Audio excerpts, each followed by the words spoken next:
Saya membenarkan Kiringo bercakap 10 minit. Terima kasih.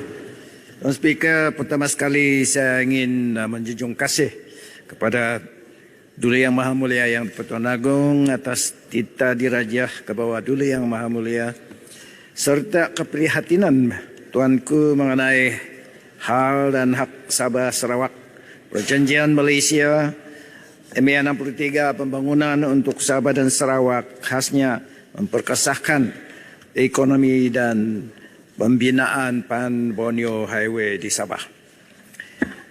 Walaupun layanan kerajaan persekutuan terhadap Sabah dan Sarawak semakin baik, namun masih banyak lagi yang perlu diperbetulkan.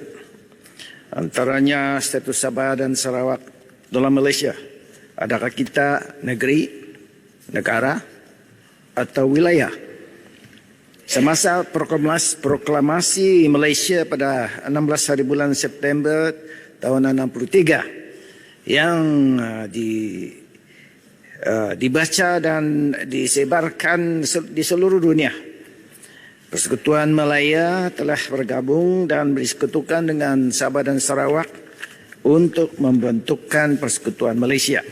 Dalam proklamasi tersebut, Sabah dan Sarawak dirujuk sebagai negara, sama dengan rujukan dalam perlembagaan persekutuan yang dipindah dan berkuat kuasa pada 16 hari bulan pada tahun September 63. Ketua negara Sabah dan Sarawak digelar Tuan Yang Terutama Yang di-Pertua Negara Sabah dan Yang di-Pertua Negara Sarawak masing-masing. Kini Malaysia terdiri daripada 3 entiti, maka itu perlulah penjelasan tentang kedudukan Sabah dan Sarawak dalam Malaysia ini. Tuan Speaker, yang kedua, syarat-syarat perjanjian, janji-janji semasa penubuhan Malaysia masih perlu dijelaskan. Bapa-bapa kemerdekaan Malaysia telah bersetuju menubuhkan Persekutuan Malaysia atas dasar-dasar dan syarat-syarat yang telah dikupas, dibincang sebelum dipersetujui. Ada juga yang termaktub di dalam perlembagaan selain daripada 20 perkara dan laporan IGC. Saya amat bersetuju dengan pendapat dan pandangan tuanku dan Yang Amat Berhormat Perdana Menteri bahawa sudah tiba masanya untuk kita melaksanakan apa jua yang telah dipersetujui oleh bapa-bapa kemerdekaan. Sabah dan Sarawak dijanji akan menikmati keselamatan dan pembangunan, malah dipujuk bergabung menubuhkan Malaysia. Tetapi selepas 60 tahun dalam Malaysia, 8 daripada 10 daerah yang termiskin di Malaysia adalah terletak di Sabah. Sabah pula menjadi negeri yang lebih tidak selamat apabila diceroboh oleh tentera Sultan Suluh daripada negara Filipina Selatan dan seringkali diceroboh oleh pengganas Abu Sayyaf dan juga penculik-penculik daripada kawasan yang sama. Tuan Speaker, keselamatan Sabah bertambah lebih buruk apabila pimpinan kerajaan persekutuan membuka ruang kepada pelarian dan pendatang tanpa izin menjadi pengundi melalui projek IC semasa pemerintahan Barisan Nasional pada waktu itu, yang juga menjadikan Sabah lebih miskin kerana penduduk Sabah telah bertambah mendadak sehingga 300-400% seperti ternyata di dalam laporan RCI 2014. Sebelum pembentukan Malaysia, Sabah sebenarnya kaya dan berkuasa walaupun masih mundur. Ini disebabkan Sabah mempunyai hutan balak dan berkuasa ke atas sumber mineral termasuk minyak dan gas. Tercatat di dalam Hansard Dewan Undangan Negeri Sabah pada tahun 1969 bahawa Ketua Menteri Sabah telah menandatangani 6 perjanjian minyak dengan syarikat irigasi antarabangsa minyak untuk mengeksplorasi dan melombong minyak dan gas di Sabah dengan pulangan antara lain 12,5% royalti.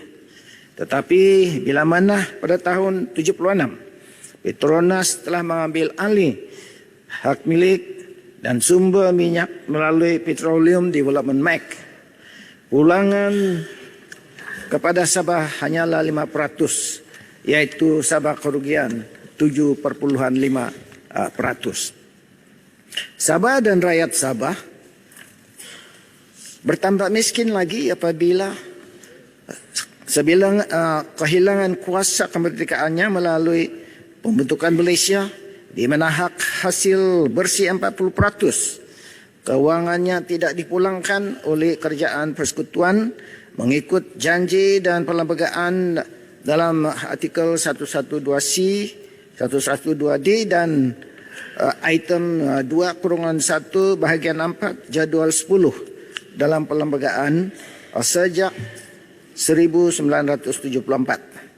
Persoalannya di manakah 40% ini selama 48 tahun, dan bilakah formal financial review akan diadakan? Ini adalah review yang mandatory setiap 5 tahun, tetapi tidak dibuat sejak tahun 74. Keadaan sosioekonomi Sabah bertambah buruk bila mana pemimpin-pemimpin pusat membawa parti politik mereka ke Sabah dan merekrut dan mengimport orang-orang asing dari Filipina dan Indonesia sebagai pengundi dan memberikan mereka kad pengenalan IC Malaysia dan kewarganegaraan mengikut pintu belakang seperti mana yang dikatakan di dalam RCI 2014. Dengan slogan demi bangsa dan agama, mereka cuba melaksanakan social engineering di Sabah. Malah Perdana Menteri pada waktu itu sanggup membelakangkan perlembagaan Sabah untuk mengatur penggiliran Ketua Menteri setiap 2 tahun demi kuasa politik mereka. Tetapi bila sampai giliran parti mereka, tidak ada pula penggiliran. Datuk Speaker, this is probably the darkest political history of Sabah, and I hope dengan izin this will never happen again. Oleh sebab semua ini, tidak hairanlah Sabah menjadi negeri termiskin di Malaysia. Bukan saja termiskin, we are not only the poorest, but also the sickest, according to Indep. Dan mempunyai ilustrasi yang tertinggi. Kemunduran Sabah banyak kita telah dengar dan telah dikupas oleh rakan-rakan seperti rakan daripada Kota Bulu dan sebagainya. Tetapi apa yang saya ingin katakan di sini bahawa pembangunan di Sabah boleh dikatakan 30 atau 40 tahun di kebelakangan oleh pembangunan di Semenanjung.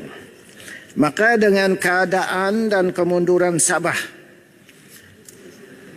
berbanding dengan Semenanjung, kami di Sabah perlu bantuan dan dorongan fokus dalam pembangunan. Sabah dan Sarawak perlu kejar pembangunan di Melayah dan perlu dana membangun yang mencukupi, perlu keadilan dan perlu dihormati perkongsian kita bersama sebagai rakan kongsi membentuk Malaysia. Maka itu dicadangkan dana pembangunan setiap tahun sepatutnya mengikut nisbah yang baru, iaitu formula yang baru yang lebih adil, iaitu 50% untuk Semenanjung, 25% di Sarawak, 25% di Sabah. Barulah kita boleh kejar pembangunan yang ada di Semenanjung. Kita juga perlu memastikan hak kewangan 40% ini dapat ditunaikan dengan cepat dan bukan hanya 260 juta atau 300 juta. Perlu juga status Sabah dan Sarawak dikembalikan. Dan yang penting sekali, saya meminta supaya peruntukan untuk PAN Borneo ini dipercepatkan kerana yang tuanku telah melafazkan hasrat untuk melihat to drive on the PAN Borneo Highway.